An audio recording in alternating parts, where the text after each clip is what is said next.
Hey guys, it's Ravenhawk6910 reporting once again. In this video, we're going to take a look at the Rapido Trains Inc. Amtrak Turboliner in the X2000 Demonstrator paint scheme. First up though, as always, it is disclaimer time. The pros and cons in this review are not the thoughts of my personal opinion. They attempt to be objective in nature and as such are either community opinions or facts about the model that I can represent on camera, so please don't assume anything in this review is my personal opinion unless I state so otherwise. Additionally, it's important to note that I don't speak on behalf of Rapido Trains Inc. and am not endorsed by any company. I'm an independent reviewer and the work I do does not reflect the thoughts of any companies in question. Got it? Get it? Good.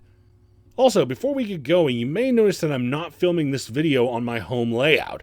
I'm at the layout of my model train club, the Tennessee Valley Model Railroaders Incorporated, and I'm filming here for two reasons. One, to give you guys a change of scenery from my own layout, and two, to let you know that we've launched a brand new YouTube channel for the club itself.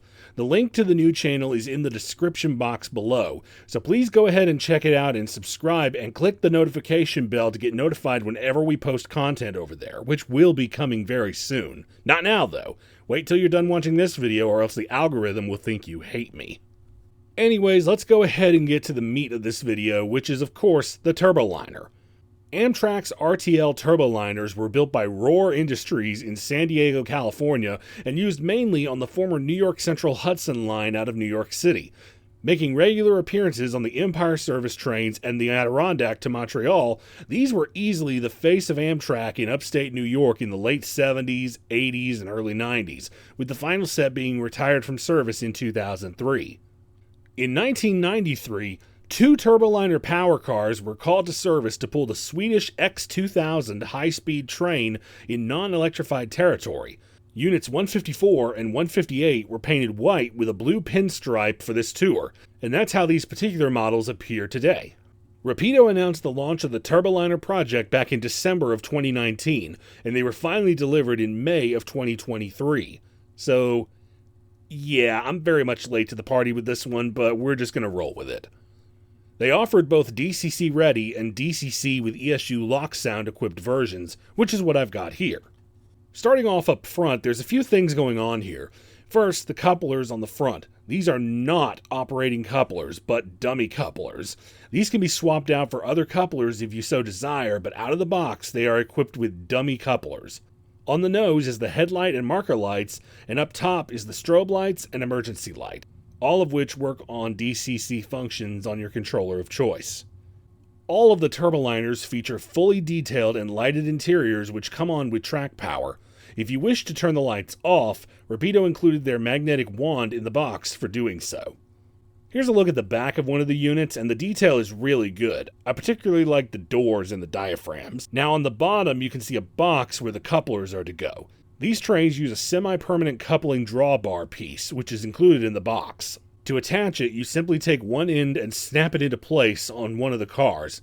Then, while you have both units on the rails, not on a curve but on a straight section, you can roll them together and snap the other end in, and boom, you're all set for running. The trailing unit is identical to the lead unit in every respect, and what's really nice is that both units are powered, both units have LED lighting, and both units feature sound on board. Rapido could have cut corners and just given us the trailing unit as a dummy, but they didn't, and I really appreciate that. Alright, we're ready to fire the Turboliner up and check out some of the sounds. F8 is the startup sequence.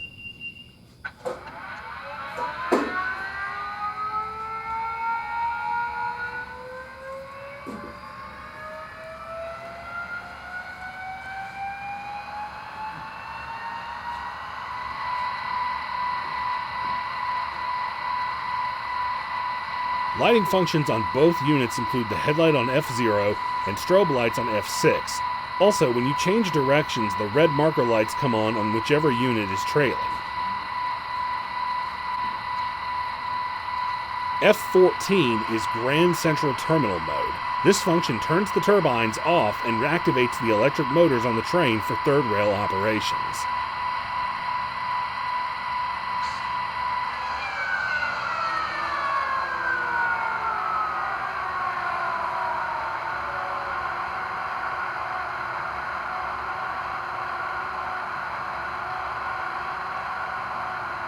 Alright, let's go ahead and roll the train out.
Alright, that just about does it for this review. The Turboliner set prices vary depending on which set you buy. The 5-car sets retail for an MSRP of $949.95 for DCC and ESU lock sound versions, while the DC versions go for $749.95. The X2000 set here, MSRPs for $649.95 for DCC and $449.95 for DCC ready. Pricey? Yes. Worth it? I think so. It's a fun train and super slick in appearances.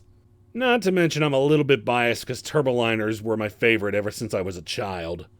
Anyways, that just about does it for today. If you made it to the end of the video, thank you very much. Be sure to check out the new TVMRI YouTube channel in the link in the description box below, and I'll catch you guys next time. This is Ravenhawk6910, signing off.